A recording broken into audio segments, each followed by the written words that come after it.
दोस्तों, भागवत धर्म के बारे में विस्तार से हमने पीछे पढ़ा दिया है। अगर आप विस्तृत वीडियो देखना चाहते हैं तो आप हमारी प्लेलिस्ट पर जाके देख सकते हैं। हमारे यूट्यूब चैनल पे पूरी तरीके से फ्री है।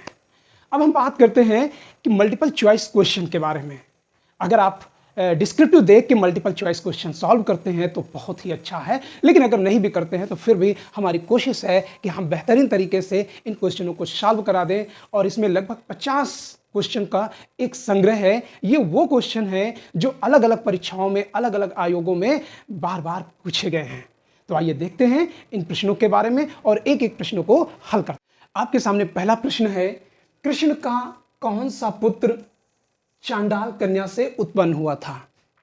सबसे पहले तो हम चांडाल की व्याख्या करेंगे कि आखिर ये चांडाल कौन होते थे। तो भारत के इतिहास को जब आप पढ़ेंगे तो वहां ये बताया जाता है कि ब्राह्मण कन्या और शूद्र पुरुष के संयोग से यदि इनका आपस में विवाह होगा तो इनके जो संतान होगी वो क्या कहलाएगी? चांडाल कहलाएगी। क्या कहलाएगी? चांडाल कहलाएगी। चांडाल के बारे में इतिहास में बहुत कुछ मिलता है। इनके निवास स्थल के बारे में बताया गया कि ये बस्ती से बाहर रहते हैं। खासकर इनकी जो भूमि होगी, स्थल होगा, वो शमशान भूमि। कहाँ पे निवास करेंगे? शमशान भूमि में। इनकी संपत्तियों के बारे में भी व्याख्या की गई है। तो कुत्ते, गधे इनकी संपत्ति होंगी। और जो मृत व्यक्ति के साथ घर से शमशान भूमि में ले जाया जाता है वही इनको प्राप्त होगी। किसको? चांडालों को। तो जाहिर सी बात है कि कृष्ण का विवाह एक चांडाल कन्या से भी हुआ था। अब कृष्ण के विवाह के बारे में हम बात करते हैं। कृष्ण का विवाह 3 कन्याओं से हुआ, जिनमें से पहला नाम मिलता है रुक्मणी, दूसरा नाम होता है सत्य भामा और तीसरा नाम है जामवंती। अब जामवंती कौन है? जामवंती जो है जामवंत की बेटी है, जामवंत। अब जामवंत के बारे में समझिएगा कौन है। आपने राम की कथा के बारे में पढ़ा होगा कि राम जब लंका पर आक्रमण करने के लिए जा रहे थे तो उस कथा में ये बताया गया कि नल और नील पुल के निर्माण कर रहे थे और उनके सहयोग में जामवंत यानी एक रीछ भी था या भालू कह सकते हैं। और वही क्या था? जामवंत था। और जामवंत एक गुफा में रहते हैं। जब वहां कृष्ण पहुंचते हैं तो उन दोनों का युद्ध होता है, जामवंत और कृष्ण का। तो जामवंत कहते हैं कि आप कौन हैं, क्योंकि हमें प्रभु श्री राम के अलावा कोई हरा नहीं सकता है। और कृष्ण ने इनको पटकनी दे दी जामवंत को। तो कृष्ण अपने चतुर्भुज आकार में आते हैं तो वो बताते हैं कि हम ही जो है भगवान राम के रूप में जन्म लिया था और वर्तमान में अब कृष्ण के रूप में है। तो ऐसी स्थिति में जामवंत के पास कुछ नहीं होता है अपने गुरु को भेंट देने के लिए। तो उन्होंने अपनी कन्या जामवंती का विवाह कृष्ण के साथ कर दिया और उनका बेटा यानी जामवंती का बेटा का नाम था शांब। तो इस तरीके से ये शांब इसका उत्तर क्लियर हो जाता है। आइए पहले अगला प्रश्न हम लोग देखते हैं। विष्णु का प्राचीनतम उल्लेख कहाँ मिलता है? कई सारे ग्रंथ हैं, ऋग्वेद है, सामवेद है, शतपथ ब्राह्मण है, गोपथ ब्राह्मण है। तो विष्णु का जो प्राचीनतम उल्लेख मिलता है वो ऋग्वेद में मिलता है। तो इस तरीके से आप डिटेल से पढ़िएगा। अगर पढ़ना भी चाहते हैं तो आप हमारे YouTube चैनल पे जाके पढ़िए, उसके बाद इन प्रश्नों को हल करिए तो आपको विस्तार से और अच्छे से समझ में आएगा। अगला प्रश्न हम लोग देखते हैं, निम्नलिखित में से किस शासक के सिक्कों पर संकर्षण और वासुदेव दोनों का अंकन है? दोस्तों, संकर्षण कौन है? संकर्षण है बलराम। और बलराम का जो निशान है वो क्या है? वो हल है। आप जानते होंगे ये हल हो गया। तो और वासुदेव कौन है? वासुदेव है कृष्ण। कृष्ण का नाम भगवान वासुदेव कहा गया है, जबकि वसुदेव जो है कृष्ण के पिता का नाम था। तो यहाँ पर अगाथोक्लीज की जो मुद्राएं मिलती हैं उसमें संकर्षण और वासुदेव दोनों का चित्रण मिलता है, अंकन मिलता है। अगला प्रश्न हम लोग देखते हैं, निम्नलिखित में से कौन विष्णु से अपनी उत्पत्ति मानते हैं? यानी कौन से शासक अपने आप को ये कहते हैं कि हम भगवान विष्णु की संतान हैं? तो चेर आपको पता है कि दक्षिण भारत के ये सारे के सारे राज्य हैं। इसमें तमिलनाडु क्षेत्र में तोंडेमान थे और ये लोग अपने आप को विष्णु से अपनी उत्पत्ति बताते हैं। आइए अगला प्रश्न हम लोग देखते हैं, निम्नलिखित में से कौन सा एक अलवार संत था? दोस्तों आप सबको पता है कि उत्तर भारत में जो धर्म वैष्णव या भागवत धर्म के नाम से प्रसिद्ध हुआ, वही दक्षिण भारत में अलवार के नाम से जाना जाता था। अलवार इनकी संख्या 12 थी, जो कि विस्तृत वीडियो में हमने वहाँ पर आपको समझाया था। तो वहाँ पर 12 जितने थे सबके सब नाम बताए गए थे। तो वहाँ पर जब आप पढ़ेंगे तो कुलशेखर ये अलवार संत थे और ये त्रावणकोर के राजा थे। आइए अगला प्रश्न हम लोग देखते हैं, निम्नलिखित में से कौन प्राचीन साहित्य में प्रजापति के रूप में वर्णित है? दोस्तों इसमें जो अवतार हैं, ठीक है ना, आपको पता है कि विष्णु के 10 अवतारों की चर्चा की गई है। कितने? 10 अवतारों की। लेकिन उनमें से 2 ऐसे अवतार हैं जो ये माना जाता है कि वो प्रजापति के रूप में हैं। प्रजापति, अब प्रजापति किसके लिए आया है? तो प्रजापति नाम आया है भगवान ब्रह्मा के लिए, ठीक है ना। ब्रह्मा को प्रजापति कहा गया है। तो इसमें 2 नाम कौन कौन से हैं? तो इनमें से अगर आप देखेंगे कि जो पहला अवतार है मत्स्य और वराह अवतार, ये दोनों क्या है? प्रजापति के रूप में जाने जाते हैं। यानी ये दोनों अवतार भगवान विष्णु के भी हैं और भगवान प्रजापति या ब्रह्मा के भी कहा जा सकता है। यानी ये 2 नाम मत्स्य और वराह, ये दोनों नाम किसके माने जाते हैं? ये कॉमन है। बाकी 10 अवतार भगवान विष्णु के आगे हमने विस्तृत वीडियो जब बनाया है तो वहां पर विस्तार से समझा दिया है, वहां आप जाकर देख सकते हैं।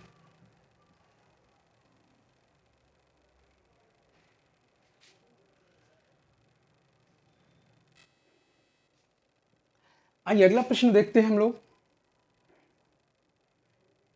कला में विष्णु के निम्नलिखित किस अवतार को समुद्र से पृथ्वी का उद्धार करते हुए अंकित किया गया है? यानी पृथ्वी को समुद्र में छिपा दिया था। दरअसल में ये दंत कथाएं हैं जो पहले के लोगों को नहीं पता था कि समुद्र कहाँ है और पृथ्वी कहाँ है। उनको ये लगता था कि ये पृथ्वी है और समुद्र में इसको छिपा दिया गया था। ऐसी कथाओं को उसमें वर्णन किया गया है, लेकिन ऐसा नहीं है। भूगोल को जब आप पढ़ेंगे तो पृथ्वी में ही आपको समुद्र दिखाई पड़ेगा, ठीक है ना। तो इसमें कौन सा अवतार है जो समुद्र से पृथ्वी के उद्धार करते हुए दिखाया गया है? दोस्तों आप सबको पता है कि भगवान विष्णु सूअर का अवतार धारण करते हैं और समुद्र में, या कह सकते हैं कीचड़ में अंदर घुस गए और वहां पर अपने मुंह यानी जबड़े में, ठीक है ना, जबड़े में, सूअर का जबड़ा बहुत मजबूत रहता है और उस पर पृथ्वी को रखकर ऊपर ले आए।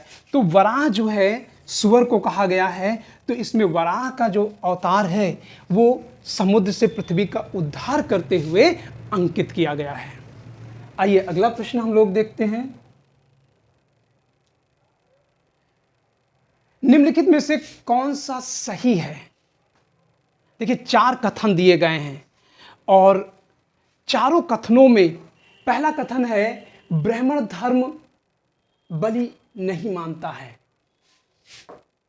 तो ब्राह्मण धर्म तो बलि मानता ही था, क्योंकि ब्राह्मण साहित्य में बहुत सारे यज्ञों की जानकारी मिलती है और इन यज्ञों में बहुत सारे पशुओं की बलि दी जाती थी, क्योंकि ब्राह्मणों का ये मानना था ईश्वर अंतरिक्ष में है, जब उनको पशुओं को काट के अग्नि में डालेंगे तो वो जलेंगे, और जब जलेंगे तो कहाँ पर चरण पहुँचेंगे? अंतरिक्ष में, ईश्वर तक। इसीलिए अग्नि को पृथ्वी और मानव और देवताओं के बीच मध्यस्थता करने वाला कहा गया है। ठीक है ना? तो देखते हैं कौन सा कथन कौन सा सही है। तो ब्राह्मण धर्म बलि को नहीं मानता था, तो ये क्या हो गया? ये गलत हो गया। ब्राह्मण धर्म मूर्ति पूजा को नहीं मानते थे। क्या मूर्ति पूजा नहीं मानते थे? तो वो क्या थे? मानते थे।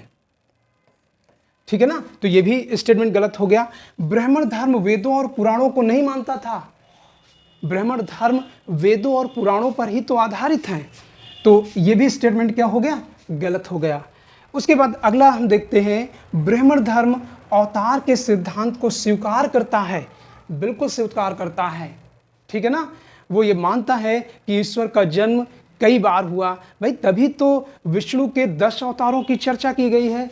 तो जाहिर सी बात है ब्राह्मण धर्म अवतार के सिद्धांत को क्या करता है? स्वीकार करता है। क्योंकि आप सबको पता है कि भगवान विष्णु के 10 अवतार हुए हैं। कितने? 10 अवतार हुए हैं। और जब 10 अवतार हुए हैं तो जाहिर सी बात है आपका ये स्टेटमेंट क्या हो जाएगा? यानी डी आपका ऑप्शन सही हो जाएगा। आइए अगला प्रश्न हम लोग देखते हैं। निम्न में से कौन सा गलत है? कौन सा गलत है? अब इसको देखना है। इसमें भागवत धर्म कर्म के सिद्धांत में विश्वास करता है। आप सबको पता है कि भगवान विष्णु या कृष्ण आप कह सकते हैं, कृष्ण ने भगवत गीता में कहा है कर्म किए जा, फल की इच्छा मत कर। तो जाहिर सी बात है भागवत धर्म कर्म के सिद्धांत में क्या करता है? विश्वास करता है। ये बिल्कुल तथ्य सही है। भागवत धर्म अवतार के सिद्धांत को नहीं मानता है, बिल्कुल मानता है। ठीक है ना? पीछे हमने बताया है कि भगवान विष्णु के 10 अवतारों के यदा यदा ही धर्मस्य, यानी जब जब धर्म की हानि होती है तब तब मैं जन्म लेता हूं। ये कौन कहता है? भगवान कृष्ण कहते हैं। तो ये भागवत धर्म अवतार के सिद्धांत को मानता है। ठीक है ना? तो नहीं मानता है, तो ये क्या हो जाएगा? तो आपका ये जो है गलत हो जाएगा। यानी भागवत धर्म अवतार के सिद्धांत को मानता है, क्योंकि हमने पीछे बताया कि भगवान विष्णु के कितने 10 अवतार हैं। तो जाहिर सी बात है ये गलत हो जाएगा। भागवत धर्म भक्ति के सिद्धांत में विश्वास करता है, बिल्कुल विश्वास करता है। भागवत धर्म पुनर्जन्म में विश्वास करता है, बिल्कुल विश्वास करता है, क्योंकि 10 बार जन्म लेने की बात कही गई है। तो ये आपके स्टेटमेंट सही हो जाएंगे और ये जो होगा ये बी ऑप्शन, ये क्या हो जाएगा? गलत हो जाएगा। तो इस तरीके से प्रश्न पूछे जाते हैं, थोड़े से क्रिटिकल होते हैं, समझ पर आधारित होते हैं। ऐसे प्रश्न तभी आप हल कर सकते हैं जब आप चैप्टर को बेहतर तरीके से अध्ययन करते हैं। आइए अगला प्रश्न हम लोग देखते हैं। भागवत धर्म के संस्थापक कौन थे? ठीक है ना? तो देखिएगा भागवत धर्म के संस्थापक, पहला नाम है वेदव्यास, दूसरा है वाल्मीकि, तीसरा है अशोक, चौथा है वासुदेव। तो इसमें भागवत धर्म के संस्थापक के रूप में अगर पूछा जाए तो आप वासुदेव कृष्ण को बताएंगे। हाँ, एक ऑप्शन आपके पास भगवान विष्णु भी हो सकता है, तो विष्णु को भागवत धर्म का संस्थापक नहीं माना जाता है। किसको माना जाता है? कृष्ण को माना जाता है। यह आप ध्यान रखिएगा। अगला प्रश्न है, निम्न में कौन सा कथन सत्य है? ब्राह्मण धर्म वेदों का विरोध करता है। ब्राह्मण धर्म वेदों पर ही तो आधारित है, तो विरोध कहां करता है? तो ये क्या है? गलत है। ब्राह्मण धर्म पुराणों का विरोध करता है? बिल्कुल नहीं, पुराणों का ही तो वो समर्थन करते हैं। जितने देवी देवताओं का वर्णन मिलता है वो पुराणों में भी उल्लेख मिलता है, तो ये भी विरोध नहीं करता है। ठीक है ना। ब्राह्मण धर्म मूर्ति पूजा का विरोध करता है। ब्राह्मण ने बहुत सारे लोगों को मूर्तियां बनाकर पूज दिया, तो मूर्ति पूजा का वो विरोधी नहीं है। ब्राह्मण धर्म वर्णाश्रम धर्म को मानता है। वर्णाश्रम का मतलब है समाज को 4 वर्णों में विभाजित किया जाना। तो जाहिर सी बात है ये स्टेटमेंट क्या हो जाता है? सत्य हो जाता है।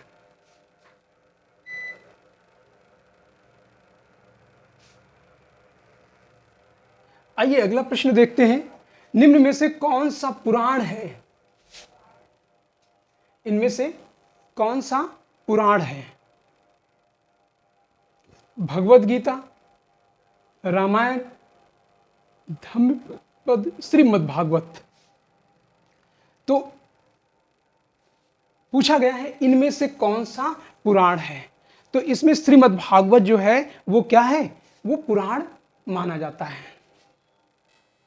अगला प्रश्न हम लोग देखते हैं, कौन सा कथन असत्य है? ठीक है ना, यानी 3 कथन आपके सत्य होंगे और 1 असत्य है। ब्राह्मण धर्म अवतारवाद में विश्वास करता है। बिल्कुल, वो बताता है कि जब जब धर्म की हानि होती है तब तब भगवान क्या करते हैं? जन्म लेते हैं, यानी अवतारवाद पर वो क्या करता है? विश्वास करता है। ब्राह्मण धर्म आत्मा के पुनर्जन्म में विश्वास करता है। जाहिर सी बात है ये भी सही है। ब्राह्मण धर्म कर्मवाद पे विश्वास करता है, तो ये भी सही है। ब्राह्मण धर्म में मूर्ति पूजा का विरोध किया है। बिल्कुल स्टेटमेंट गलत है, क्योंकि यही आपका जो है गलत है, यानी यही क्या है? असत्य है। तो इसका डी ऑप्शन सही हो जाएगा।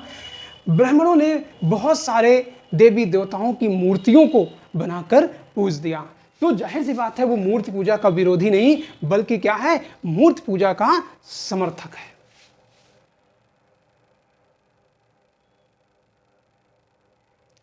अगला प्रश्न है, निम्न में से कौन सा कथन सत्य है? ध्यान रखिएगा, सत्य कथन ढूंढना है। बौद्ध धर्म एवं भागवत संप्रदाय दोनों भक्ति को मोक्ष का मार्ग मानते हैं। थोड़ा सा जटिल प्रश्न है, इसको समझने की जरूरत है। तो भागवत और बौद्ध धर्म और भागवत संप्रदाय दोनों भक्ति को मोक्ष मानते हैं? नहीं, ऐसा नहीं है। बौद्ध धर्म भक्ति को मोक्ष नहीं मानता है। बौद्ध धर्म में भक्ति की बात कही नहीं गई है। तो पहला स्टेटमेंट क्या हो गया? गलत हो गया। बौद्ध धर्म तथा भागवत संप्रदाय दोनों अवतारवाद पर विश्वास करते हैं। देखिए, भागवत धर्म के बारे में आपने अगला स्टेटमेंट देखते हैं। बौद्ध धर्म तथा भागवत संप्रदाय दोनों ब्रह्म परमेश्वर की सत्ता पे विश्वास करते हैं। नहीं, ये बिल्कुल गलत है। बौद्ध धर्म ने तो ईश्वर के अस्तित्व को ही नकार दिया, और तो जाहिर सी बात है ये भी स्टेटमेंट क्या हो गया? गलत हो गया। बौद्ध धर्म तथा भागवत संप्रदाय दोनों ने पशु बलि का विरोध किया। अब यहां पर एक समझने की बात है, ये प्रश्न यूपीएससी में पूछा गया था। जब सब्जेक्ट के रूप में ये प्रश्न पूछा जाता रहा है, तो भागवत धर्म और बौद्ध धर्म दोनों पशु बलि के क्या थे? विरोधी थे। जबकि शैव धर्म क्या है? पशुओं की बलि की बात करते हैं। जबकि अगर ब्राह्मण धर्म के बारे में बात करें चूँकि भागवत धर्म ब्राह्मण धर्म से प्रभावित है, तो ये स्टेटमेंट सही भी हो सकता है, लेकिन ये स्टेटमेंट बेहतर तरीके से सही होना चाहिए। क्यों सही होना चाहिए? क्योंकि भागवत संप्रदाय में आपने विष्णु के 10 अवतारों के बारे में बात पढ़ा है, और उसी तरीके से बौद्ध धर्म के बारे में भी जातक कथाएं मिलती हैं, और जातक कथाओं में महात्मा बुद्ध के पूर्व जन्मों की कथाओं का वर्णन है। तो कहीं ना कहीं आपका जो उत्तर बी के सही होने की संभावना ज़्यादा है, हालांकि ये भी आपका सही हो सकता है। अब इस पर आयोग अपना कौन सा उत्तर मानता है, ये देखने वाली बात है। अगला प्रश्न देखते हैं, निम्न में से कौन सा कथन ठीक नहीं है, यानी सही नहीं है? ब्राह्मण धर्म पूर्ण अहिंसा की शिक्षा देता है। नहीं, बिल्कुल गलत है। ठीक है ना? यही कथन क्या है? सही नहीं है। क्यों? क्योंकि ब्राह्मणों ने बड़ी मात्रा में पशुओं की बलि देने की बात कही है। हवन कुंड में बड़ी मात्रा में पशुओं को काट काट कर डाला जाता था। तो यही स्टेटमेंट क्या है? गलत है। अगला स्टेटमेंट देखते हैं, ब्राह्मण धर्म भक्ति में विश्वास करता है। जाहिर सी बात है, बाद में भक्ति और के बारे में भी चर्चा की गई है। ब्राह्मण धर्म पुराणों में विश्वास करता है। बिल्कुल सही है। ब्राह्मण धर्म मूर्ति पूजा में भी विश्वास करता है। तो ये भी स्टेटमेंट सही है, यानी इसमें ए ऑप्शन आपका सही हो जाएगा।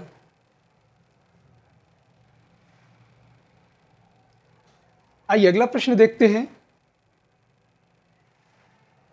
निम्न में से कौन सा कथन ठीक नहीं है, यानी गलत है? ब्राह्मण धर्म वासुदेव कृष्ण को एकमात्र विष्णु के अवतार के रूप में मानता है। देखिएगा, ये भी प्रश्न बहुत अजीब है, इसको समझिएगा। ब्राह्मण धर्म वेदों की सत्ता में विश्वास बिल्कुल करता है, सही है। ब्राह्मण धर्म पुराणों की सत्ता में विश्वास करता है, बिल्कुल सही है। ब्राह्मण धर्म देवी देवताओं के विविध रूपों में विश्वास करता है। तो इसके बी सही है, सी डी चारों ऑप्शन सही है। अब हम लोग बात करते हैं ए ऑप्शन पे। ब्राह्मण धर्म वासुदेव कृष्ण को एकमात्र विष्णु के रूप में स्वीकार करते हैं, ऐसा नहीं है। क्योंकि ब्राह्मणों का मानना है कि विष्णु के कितने 10 अवतार हुए हैं। कितने? 10 अवतार हुए हैं। तो जाहिर सी बात है, ये स्टेटमेंट आपका ठीक नहीं है, यानी ऑप्शन में आपका ए सही होगा। अगला प्रश्न है, निम्न में से कौन सा कथन ठीक नहीं है? भागवत धर्म कर्म के सिद्धांत को स्वीकार नहीं करता है। बिल्कुल करता है, ठीक है ना? भागवत धर्म पुनर्जन्म में विश्वास करता है, बिल्कुल करता है।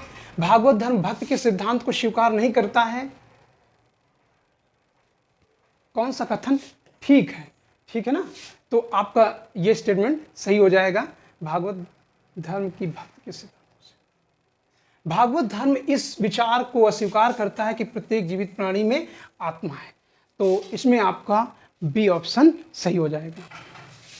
अगला प्रश्न है, भागवत विचारधारा के संस्थापक कौन थे? देखिए, वहां भागवत धर्म के संस्थापक पूछ लिया गया था, यहाँ पर भागवत विचारधारा के संस्थापक के बारे में पूछ लिया गया। तो यहाँ पर वासुदेव कृष्ण जो है क्या है? इसी के संस्थापक हैं। अगला प्रश्न हम लोग देखते हैं, कौन सा कथन ठीक नहीं है? थोड़े से ये प्रश्न क्रिटिकल हैं, इसलिए समझने की जरूरत है। निम्न में से कौन सा कथन ठीक नहीं है? यानी सारे कथन सही हैं, एक कथन कोई है जो गलत है। भागवत धर्म आत्मा की अमृतत्व में विश्वास करता है, ठीक है ना? तो ये क्या है? बिल्कुल सही है। हमें क्या करना है? ठीक नहीं है, उसको ढूंढना है। भागवत धर्म वर्णाश्रम धर्म को अस्वीकार करता है? नहीं, भागवत धर्म वर्णाश्रम व्यवस्था को ही क्या करता है? स्वीकार करता है। तो आपका ये स्टेटमेंट क्या है?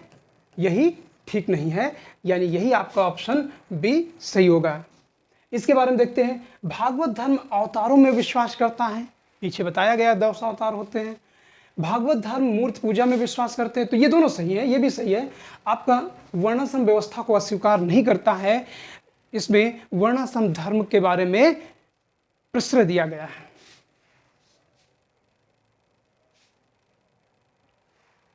अगला प्रश्न हम लोग देखते हैं, गीता का दर्शन, गीता का दर्शन किसमें किस रूप में है? तो गीता का जो दर्शन है वो भक्ति, कर्म और ज्ञान के संयोजन पर है। ये ध्यान रखिएगा, इसमें भक्ति और ज्ञान है, इसमें कर्म के साथ भक्ति दिया गया है। तो इसको थोड़ा सा हल करते वक्त जरूर ध्यान दीजिएगा, जिसमें भक्ति भी है, कर्म भी है और ज्ञान है, यानी इन तीनों का क्या है? संयोग है। भक्ति, कर्म, ज्ञान, इन तीनों के संयोग को बताया गया है। इसलिए ध्यान रखिएगा, आपका डी ऑप्शन क्या हो जाएगा? सही हो जाएगा। अगला प्रश्न हम लोग देखते हैं, गीता को संकलित किया गया, तो गीता का संकलन करने वाले वेद व्यास हैं। ठीक है ना, ये ध्यान रखिएगा, पूछा जाता है, बहुत रिपीटेड प्रश्न है। अगला प्रश्न है, भागवत धर्मानुसार विष्णु के कितने अवतार हैं? तो इसको हमने कई बार बताया, इसमें 10 अवतारों की चर्चा की गई है। अगला प्रश्न है, भक्ति का उल्लेख कहां पर मिलता है? बहुत ही महत्वपूर्ण प्रश्न है, अक्सर परीक्षाओं में पूछा जाता है कि भक्ति का उल्लेख कहां मिलता है? तो भक्ति का उल्लेख भगवत गीता में मिलता है। ठीक है ना, कहां पे मिलता है? भगवत गीता में। इसमें यह प्रश्न है जिसमें कथन और कारण दोनों दिए गए हैं, 2 वक्तव्य हैं और एक कथन दूसरे का कारण सावधानी पूर्वक पढ़कर उत्तर देना है। ये आयोग के खासकर यूपीएससी को लेकर ऐसे प्रश्न पूछे जाते हैं और बड़े जटिल प्रश्न होते हैं, इसलिए इन प्रश्नों को हल करते वक्त बड़ी सावधानी रखें। अवतारवाद का पहला उल्लेख भगवत गीता में मिलता है, तो ये स्टेटमेंट बिल्कुल सही है और इसी में मिलता है। अवतारवाद के सिद्धांत के आधार पर विभिन्न देवताओं में भागवत धर्म में समाहित किया गया है, तो आपका ए भी सही है और आर भी सही है, और सही मायने में तो ये एक दूसरे की क्या करते हैं? व्याख्या भी करते हैं। तो आपका इसमें आपका ये ए आपका उत्तर सही हो जाएगा। तो एक दूसरे के सही से व्याख्या भी करते हैं। अगला प्रश्न हम लोग देखते हैं,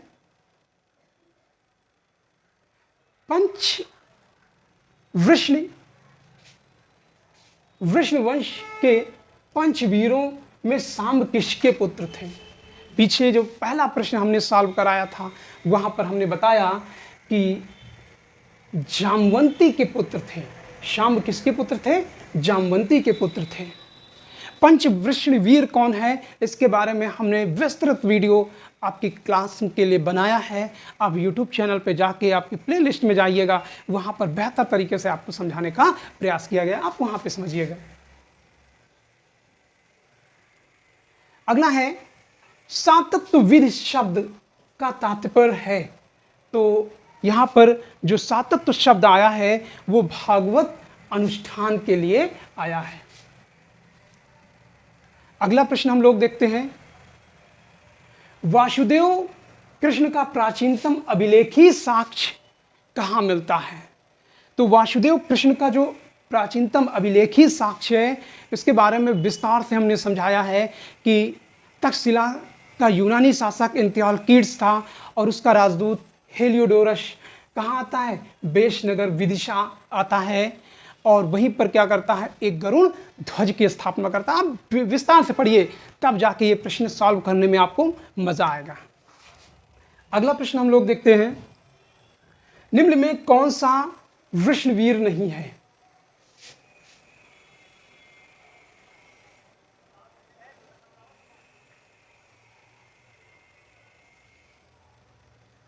निम्न में से कौन सा वृषणवीर नहीं है?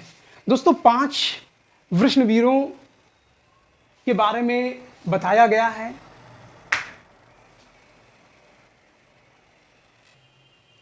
जिसमें अनिरुद्ध का नाम आता है, प्रद्युम्न का आता है, शंकर्षण का आता है। अब लेकिन शाम का नाम नहीं आता है। किसमें? चतुर्व्यूह में। हालांकि पंचवृषवीर में ये सब के सब आते हैं, साथ में कृष्ण भी आ जाते हैं, यानी वासुदेव भी आ जाते हैं। लेकिन जब हम चतुर्व्यूह के बारे में बात करते हैं तो चतुर्व्यूह में शाम को शामिल नहीं किया जाता। ये प्रश्न बहुत रिपीटेड है, ये आप ध्यान रखिएगा। अगला प्रश्न है,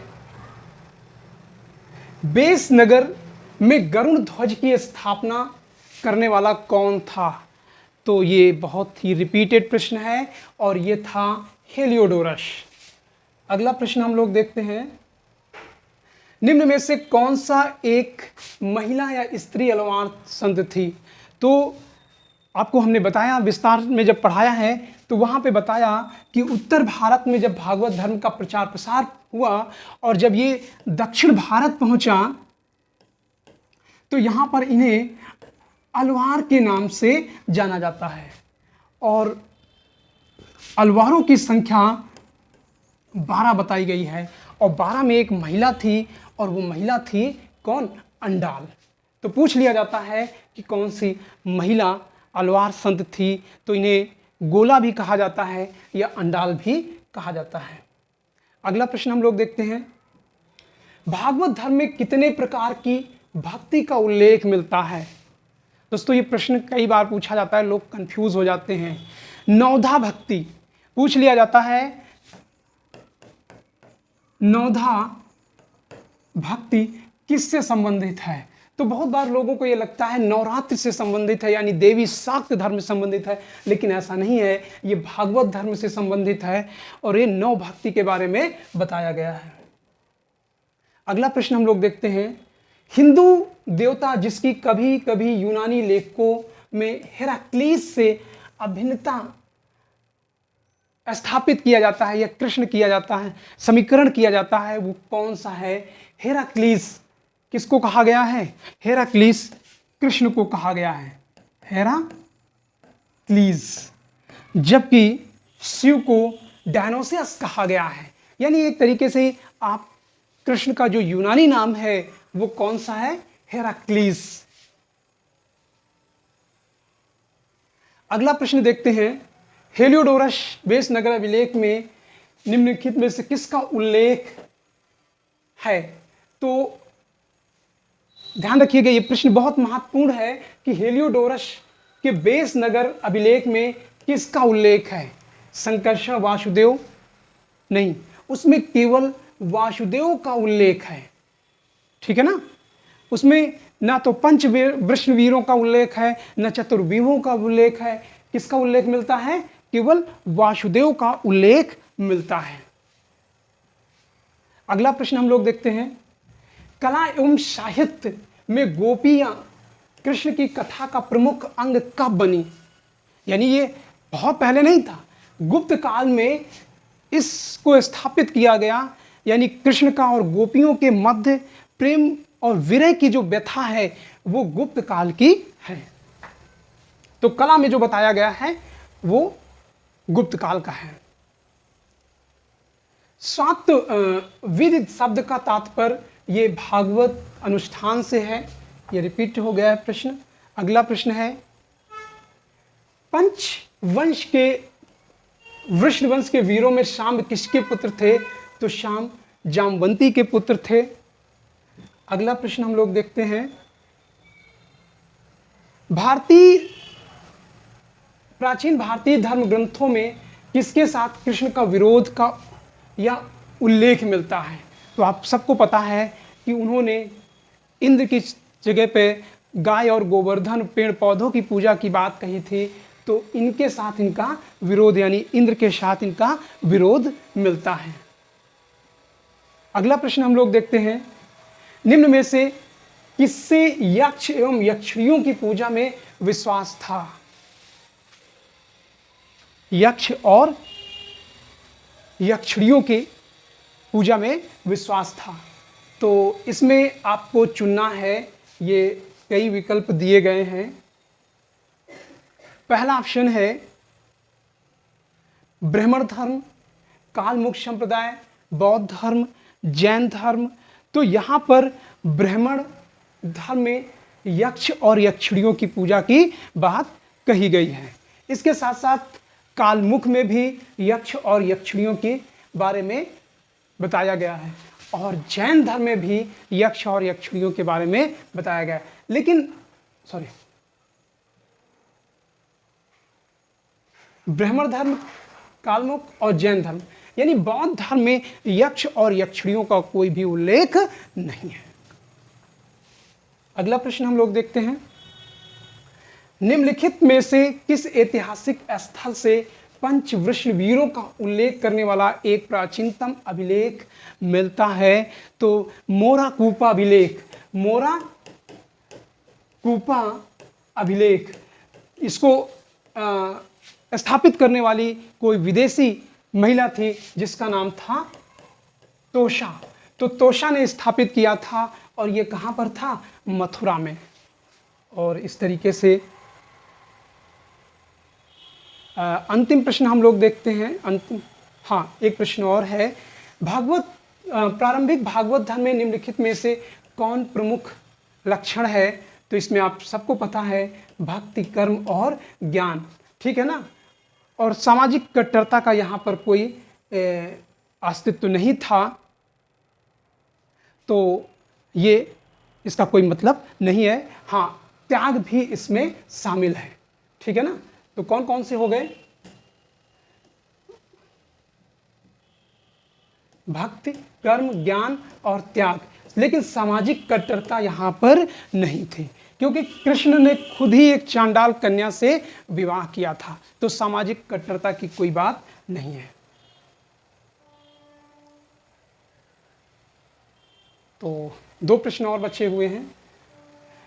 निम्न में से कौन सा भागवत धर्म का सबसे महत्वपूर्ण लक्षण है? और इसको हल करना है।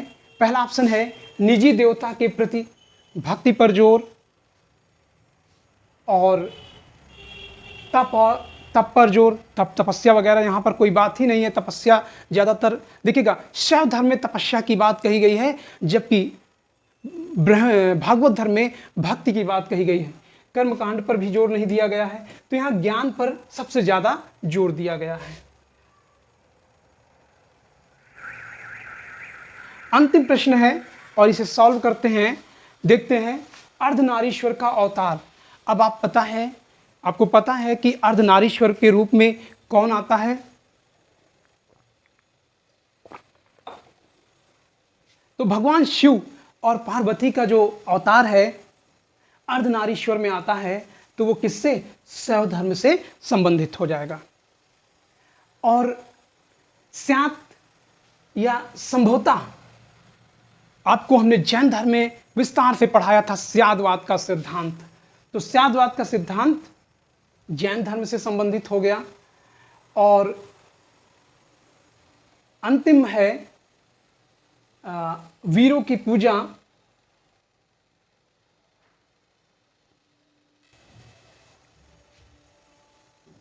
वीरों की पूजा भागवत धर्म में की जाती है और स्मार्त धर्म में पंचदेवों की पूजा की जाती है। तो इस तरीके से आपका जो भागवत धर्म है ऑब्जेक्टिव क्वेश्चन पूरे के पूरे प्रश्न सॉल्व होते हैं। दोस्तों, ये वीडियो आपको कैसा लगा? अच्छा लगे तो मेरे चैनल को सब्सक्राइब करिए, लाइक करिए, कमेंट करिए और अपने दोस्तों को शेयर जरूर करिए। Thank you.